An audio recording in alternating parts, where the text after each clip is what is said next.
சின்ன சேனலுக்கு எதாக இருந்தாலும் அது கொஞ்சம் ஆதரவு கொடுங்க. உங்கள் பொண்ணான கையை கொண்டு அந்த பெல்லில் தட்டிடுங்க.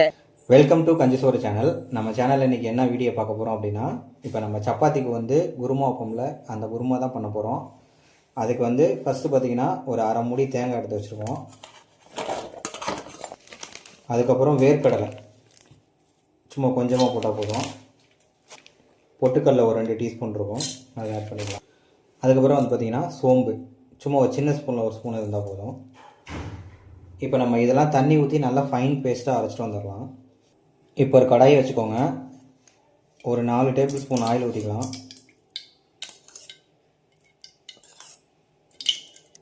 ஆயில் நல்லா ஹீட் ஆகிடுச்சு.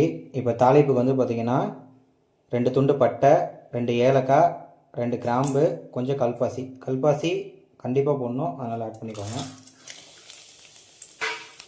அதுக்கப்புறம் வந்து பார்த்திங்கன்னா கொஞ்சமாக சோம்பு, அப்புறம் கொஞ்சமாக ஜீரகம். இதெல்லாம் நல்லா பொரிஞ்சோன்னே நம்ம ஒரு 2 வெங்காயம் கட் பண்ணி வச்சுருக்கோம். பெரிய வெங்காயம் நீளமாக கட் பண்ணி வச்சுக்கோங்க.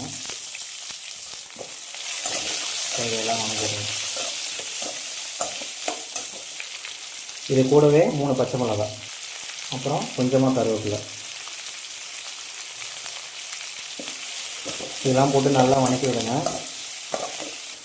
இப்போ ரெஸ்டாரண்ட்டில் செய்கிறதுக்கும் வீட்டில் செய்கிறதுக்கும் நிறைய டிஃப்ரெண்ட் இருக்கும்.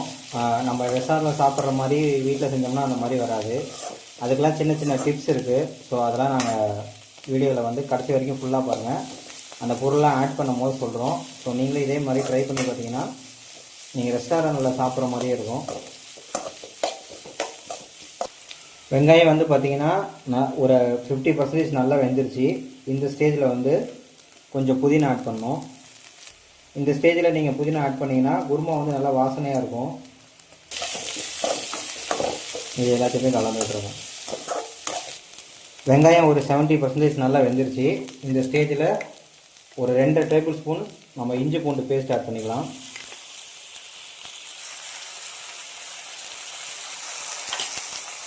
இந்த இஞ்சி பூண்டோட ராஸ்மல் நல்லா போகணும், அது அளவுக்கு நல்லா வணக்கி விட்டுருங்க. இஞ்சி பூண்டோட பச்சை வாசனை நல்லா போயிடுச்சு. இந்த ஸ்டேஜில் 2 தக்காளி கட் பண்ணி வச்சுருக்கோம் அப்படி நீளமாக, அதை ஆட் பண்ணிக்கலாம். வெங்காயம் தக்காளி வணங்குறதுக்கும் அப்புறம் நம்ம காய் ஆட் பண்ண போகிறோம், அதுக்கும் சேர்த்து உப்பு இப்பயே ஆட் பண்ணிடுங்க. இப்போ இது எல்லாத்தையும் நல்லா கலந்து விட்டுருங்க.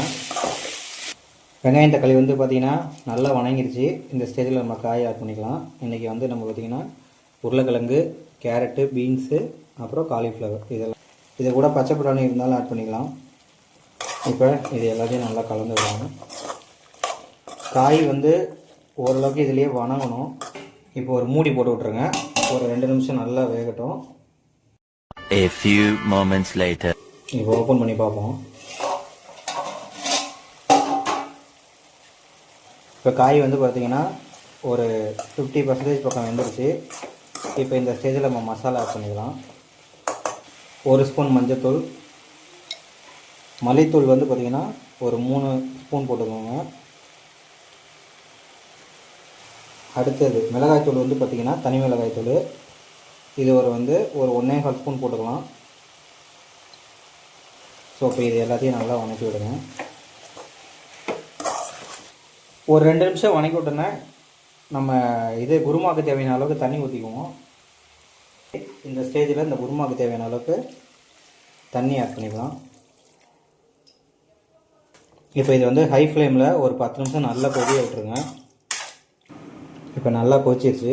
இப்போ ஓப்பன் பண்ணுவோம். இப்போ வந்து நம்ம போட்டிருந்த காயெலாம் வந்து பார்த்திங்கன்னா நல்லா வெந்துருச்சு. இப்போ நம்ம பேஸ்ட் ஆட் பண்ணிக்கலாம், அரைச்சி வச்சுருந்த பேஸ்ட்.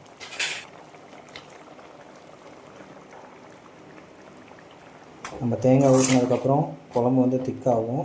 ஸோ அதனால் இன்னும் கொஞ்சம் தண்ணி ஆட் பண்ணிக்கலாம்.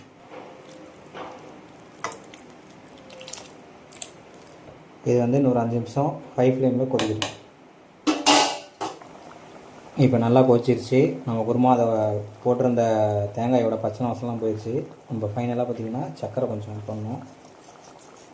அப்போ தான் இந்த டேஸ்ட் என்ஹான்ஸ் பண்ணி கொடுக்கும். அதுக்கப்புறம் ஃபைனலாக மல்லித்தழை தூவிடுவோம்.